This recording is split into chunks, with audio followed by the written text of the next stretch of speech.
யாரா முதல்ல அதிகமா லஞ்சம் வாங்குறான்னு பாத்தீங்கன்னா கலைஞரோட ஆட்சி காலத்துல தான். அடங்கொம்மால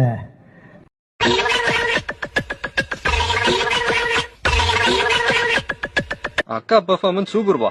100 ரூபா கொடுத்தா 1000 ரூபாய்க்கு நடிக்குது.